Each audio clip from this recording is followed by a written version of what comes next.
اعوذ باللہ من الشیطان الرجیم بسم اللہ الرحمن الرحیم وبہ نستعین انہ خیر الناصر ومعین۔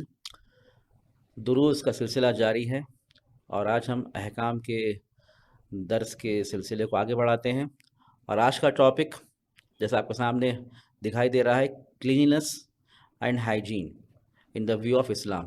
اسلام کی نظر میں نظافت اور ہائیجین کس طرح سے ہے، اور یقیناً دیکھیے اس میں آپ ایک ہمیں جاننا ہوگا کہ اسلام کس طرح سے نظافت اور کلیننس کی کافی تاکید کرتا ہے۔ روایت کا جملہ ہے النظافت من الایمان، نظافت ایمان کا جز ہے۔ کتنی تاکید ہے، اگر جو نظافت نہ کرے گویا وہ ایمان کا جز اس کے اندر پایا نہیں جاتا۔ اور اسی طرح سے ہائیجین، صاف صفائی کا بھی اسلام کافی تاکید کرتا ہے۔ انشاءاللہ آج کی بحث میں ہم نجاسات کے بارے میں گفتگو کریں گے، جیسے ہی اس کے بارے میں ہو جائے گا پھر اس کے بعد مطہرات کے بارے میں، اور اس کے مقدمے کے طور پر قرآن کی آیت کا سہارا لیں گے۔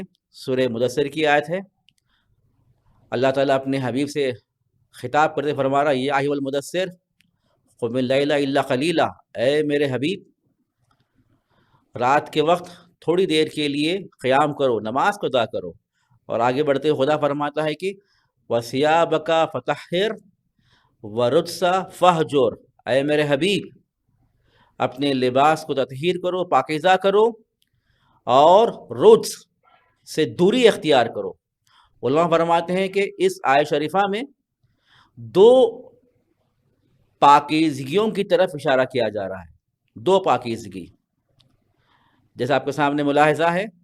پہلی پاکیزگی پیورٹی آف باڈی، ظاہری اور جسمانی پاکیزگی ہے۔ یہاں پر انسان کو اپنے لباس اور اپنے بدن اور اپنے جسم کو پاکیزہ رکھنا ہے، اور وہ بھی کافی بے انتہا ضروری ہے۔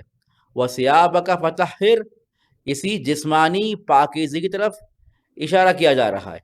اور دوسری پاکیزگی پیورٹی آف سول، وَرُجْزَ فَاهْجُرْ، اور وہ رجز جو ہے وہ باطنی پلیدگی ہے، اور حبیب سے خطاب ہو رہا ہے، رسول سے خطاب ہو رہا ہے، اس باطنی غلاظت سے بھی جو روحانی غلاظت ہے اس سے بھی دوری اختیاری کرو۔ تو یہاں پر انسان کو پاکیزہ رہنا ہے، جسمانی طور پر بھی اور روحانی طور پر بھی۔ خدا پسند کرتا ہے نظافت کا، خدا چاہتا ہے کہ انسان ظاہری طور پر بھی پاکیزہ اور نظافت کا خیال رکھے، اور روحانی طور پر بھی پاکیزہ اور طہارت کا خیال رکھے، تاکہ مکمل طور پر یہی انسان جب پاکیزہ رہے گا تو اللہ تعالیٰ جو سب سے بہترین پاکیزہ ذات ہے اس سے وہ نزدیکی اختیار کر سکتا ہے، اس کا تقرب کو حاصل کر سکتا ہے۔ وہ انسان جو غلاظت میں ہو، چاہے وہ ظاہری غلاظت ہو چاہے وہ روحانی غلاظت ہو، اب وہ اللہ تعالیٰ جو پاکیزہ صفات کا حامل ہے اور پاکیزہ ذات ہے اس سے قربت حاصل نہیں کر سکتا، اور اسی طرح سے انبیاء علیہ السلام اور ائمہ اطہار سے بھی وہ قریب نہیں ہو سکتا۔ لا یمسہ الا المطہرون، حتیٰ یہاں تک کہ یہی انسان قرآن سے بھی نزدیک نہیں ہو سکتا۔ آگے بڑھتے ہیں، دیکھیے آپ، اور اسی طرح دیکھیے آپ اللہ تعالیٰ دیکھیے آپ اس پاکیزہ نظام کو، اس ہائیجین کے نظام کو 1400 سال پہلے بیان کیا ہے۔ آج ہماری سائنس بتا رہی ہے کہ یہی پاکیزہ طہارت کے ذریعے سے انسان کس حد تک اپنے آپ کو وائرس اور بیکٹیریا سے محفوظ رکھ سکتا ہے۔ آج ہماری سائنس پروف کر رہی ہے، جبکہ اسلام 1400 سال پہلے اس کی تاکید کر چکا ہے، اپنے اسی نظام میں نظافت اور کلینس کو بیان کیا ہے، جو ہماری شریعت میں اور احکام میں نجاسات اور مطہرات کی شکل میں پائی جاتی ہیں۔ سب سے پہلے دیکھیے ہم ہماری گفتگو دیکھیے یہاں پہ نجاسات کے بارے میں ہے، اس کا احکام کیا ہے آپ کے سامنے بیان کریں گے، اور سب سے پہلا حکم اس کی اقسام کے بارے میں ہے، اقسام نجاسات۔ سب سے پہلے آپ کو یہاں پہ ایک قاعدہ آپ کے سامنے بیان کریں گے، اور وہ قاعدہ ہمارے اسلام کی شریعت میں بیان ہوا ہے۔ وہ قاعدہ یہ ہے کہ ہر چیز جو زمین پر ہے وہ طاہر ہے آپ کے لیے، ہر چیز جو زمین پر ہے آپ کے لیے، جو چیز بھی آپ دیکھیں اس زمین پر، چاہے وہ درخت کی شکل میں ہو، چاہے وہ خاک کی شکل میں ہو، چاہے وہ پانی کی شکل میں ہو، وہ آپ کے لیے پاک ہے، سوائے 11 چیزوں کے وہ نجیس ہیں۔ وہ 11 چیز اگر ہیں تو وہ نجیس، اس کے علاوہ ہر چیز پاک ہے۔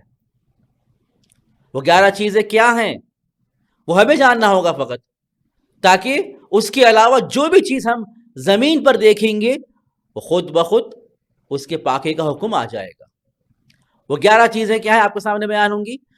پہلی 2 چیزیں یورین اور سٹول، توجہ کر رہے ہیں آپ، انسان کا پیشاب اور انسان کا فضلہ، نہ فقط انسان کا پیشاب اور فضلہ، کس کا؟ ایک انسان کا ہے بغیر کسی کنڈیشن کے، یہ جو یورین اور سٹول انسان کا بغیر کسی کنڈیشن کے نجس ہے، توجہ کر رہے ہیں آپ، حتیٰ وہ شیر خوار بچہ وہ بھی نجس ہے۔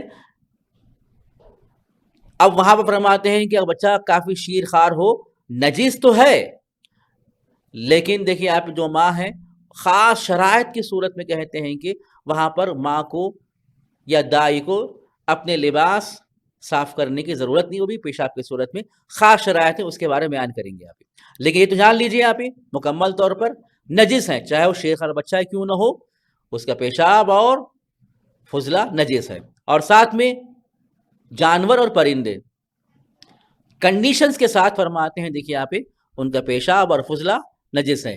وہ کنڈیشنز کیا ہے؟ پہلی کنڈیشن یہ ہے کہ ان کا گوشت حرام ہونا چاہیے۔ دوسری کنڈیشن کیا ہے؟ جب انہیں ذبح کیا جائے تو ان کا خون فورس کے ساتھ اچھلتا ہوا نکلے، باہر آئے، اچھل کر باہر آئے۔ جیسا ہم دیکھتے ہیں جب بکرے کو جب ذبح کرتے ہیں، جب گلا کاٹتے ہیں اور جب اس کے رگ کو کاٹتے ہیں تو خون اچھل کر باہر آتا ہے، توجہ کر رہے ہیں آپ۔ تو یہاں پر 2 شرط ہیں، کسی حیوان میں، کسی جانور میں، کسی پرندے میں اگر اس کا گوشت حرام ہو اور خون اس کا اچھل کر نکلتا ہو جب اسے کاٹا جائے تو اس کا پیشاب اور اس کا فضلہ دونوں کے دونوں نجس ہیں، توجہ کر رہے ہیں آپ۔ اور یہاں پر 3 جانور آپ کو سامنے دکھا رہا ہوں، کتا، بلی اور خرگوش، 3 جانور ہیں، جب اسے آپ کاٹیں گے تو اس کا خون اچھل کر نکلے گا اور ان کا گوشت بھی حرام ہے، تو ان کا پیشاب اور فضلہ دونوں کو دونوں کیا ہے؟ نجس۔ اور ساتھ میں آپ کو 3 پرندے میں آپ کے سامنے ہیں، ایک طوطا، کوا اور چیل، جس کا گوشت حرام ہے، جب انہیں ذبح کیا جائے گا تو ان کا خون بھی اچھل کر نکلے گا، تو پتہ چلا دیکھیے آپ ان کا پیشاب اور فضلہ دونوں کے دونوں نجس ہیں۔ اب ان کے علاوہ دیکھیے آپ بعض ایسے جانور ہیں اللہ تعالیٰ کہتا ہے کہ دیکھیے اس میں آپ کہ ان کا پیشاب اور فضلہ طاہر ہے، پاک ہے، توجہ کر رہے ہیں آپ، پاک ہے، نجس نہیں ہے، ان کے لگنے سے نہ ہمارا لباس نجس ہوگا نہ ہمارا جسم نجس ہوگا، توجہ کر رہے ہیں آپ۔ کیوں؟ کیونکہ ہم 2 کنڈیشن بیان کرے تھے۔ پہلی کنڈیشن کیا تھی آپ کے لیے؟ جس کا گوشت حلال حرام ہو، اگر کسی کا گوشت اگر حلال ہو، چاہے وہ بکرا ہو، چاہے وہ گائے ہو، چاہے وہ اونٹ ہو، گوشت حلال ہے، حرام تو نہیں ہے، تو ان کا پیشاب اور فضلہ پاک ہے۔ البتہ آپ غور کیجئے، پاک کا معنی یہ نہیں ہے کہ وہ حلال ہے، ہاں فقط اور فقط اونٹ کے پیشاب کے لیے کہتے ہیں کہ اگر کوئی انسان بیمار ہو اس کا پیشاب دوا کے طور پر استعمال کیا جا سکتا ہے۔ اس صورت میں حلال ہے. لیکن یہی گائے کا پیشاب یا فضلہ اور بکرے کا پیشاب یا فضلہ، گرچہ گوشت ان کا حلال ہے اور یہ فضلہ اور پیشاب بھی پاک ہے لیکن حلال نہیں ہے. اور اسی طرح سے دیکھیے آپ جو جانور جس کا گوشت مکروہ ہے، حرام نہیں ہے، گھوڑا، خچر اور گدھا، گوشت ان کا حرام نہیں ہے تو ان کا پیشاب اور فضلہ بھی نجس نہیں ہے. اور ایک کیا ہے، توجہ کر رہے ہیں آپ، جس کے کاٹنے سے چاقو کے ذریعے سے خون اچھل کر نہ نکلے، جس طرح سے مچھلی ہے، کاکروچ ہے اور سانپ ہے، تو ان کا فضلہ نجس نہیں ہے. توجہ کر رہے ہیں آپ. اور آخری چیز جس کا فضلہ آپ کے لیے نجس نہیں ہے، پاک ہے، وہ کیا ہے؟ وہ پرندوں میں سے کبوتر اور مرغ. توجہ کر رہے ہیں آپ. کیوں؟ کیونکہ ان کا گوشت حلال ہے، تو اس لیے کیا ہوگا؟ ان کا فضلہ پاک ہوگا، نجس نہیں ہوگا. ان کے لگنے سے ہمارا بدن یا لباس نجس نہیں ہوگا. تو دو چیز آپ کے سامنے ہو گئی ہے. تیسری اور چوتھی چیز وہ کیا ہے؟ بلڈ اور سپرم، خون اور منی. کس کے؟ انسان کے بھی نجس ہے وداؤٹ اینی کنڈیشن. انسان کا خون بغیر کسی کنڈیشن کے دیکھیے آپ کیا ہے، اور ان کا سپرم یعنی منی نجس ہے. اور جانوروں کا بھی، لیکن کنڈیشن کے ساتھ. کیا کنڈیشن ہے؟ دیکھیے اس میں آپ کنڈیشن یہ ہے کہ جب انہیں آپ ذبح کریں گے، چاقو سے کاٹیں گے تو خون اچھل کر نکلے، چاہے اس کا گوشت حلال ہو چاہے گوشت حرام ہو، فرق نہیں کرتا ہمارے لیے. کنڈیشن یہی ہے، جب انہیں آپ ذبح کریں تو خون اچھل کر نکلے. تو ان کا خون اور منی، سپرم، دونوں کے دونوں کیا ہو جائیں گے ہمارے لیے؟ نجس. توجہ کریں. اگر جب آپ ذبح کرتے ہو کسی جانور کو، چاہے بکرا ہو چاہے مرغی ہو، جب وہ گلے سے خون نکل رہا ہو اور بہ رہا ہو، وہ خون نجس ہے. یہ کنڈیشن جانور کے لیے، پرندے کے لیے. انسان کا دیکھیے آپ چاہے ذرہ برابر خون ہی کیوں نہ ہو، اگر بدن سے باہر آ جائے تو کیا ہو جائے گا؟ وہ نجس. لیکن بعض ایسے چیزیں ہیں جہاں پر اللہ نے کہا ہے کہ ان کا خون پاک ہے، نجس نہیں ہے. کب؟ جب تصویر میں دیکھیں آپ جب دیکھیے آپ گمز میں سے، آپ کے مسوڑوں میں سے خون نکلے یا دانتوں کے درمیان میں سے تھوڑا تھوڑا خون نکلے، تصویر میں دیکھیں آپ اور اس حد تک خون نکل رہا ہے. توجہ کیجئے کہ آپ کے جو منہ میں جو تھوک ہے، تھوک سے مل جانے کے بعد وہ خون زائل ہو جا رہا ہو، تو فرماتے ہیں کہ جب وہ زائل ہو جائے تھوک کے ذریعے، انہیں اتنا کم خون ہے.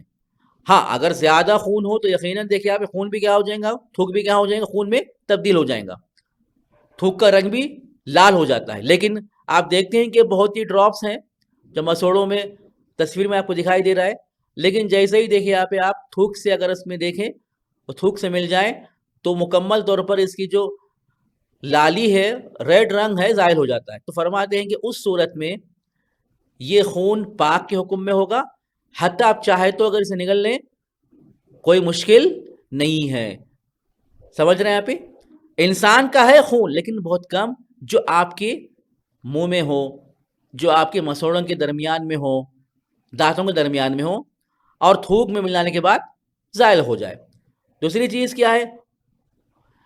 ذبح شرعی ہونے کے بعد، بکرے کی یا مرغ کی، توجہ کیجیے، ذبح شرعی ہونے کے بعد ہم دیکھتے ہیں دیکھیے آپ گوشت کے درمیان میں یا ہڈیوں کے درمیان میں تھوڑا تھوڑا خون نظر آتا ہے. تو فرماتے ہیں دیکھیے آپ وہ خون جو گوشت کے درمیان میں ہو، ہڈیوں کے درمیان میں، جب ذبح شرعی ہونے کے بعد، شرعی طور پر، اسلامک طور پر جب ذبح ہو چکا ہو تو وہ خون پاک کے حکم میں ہوگا.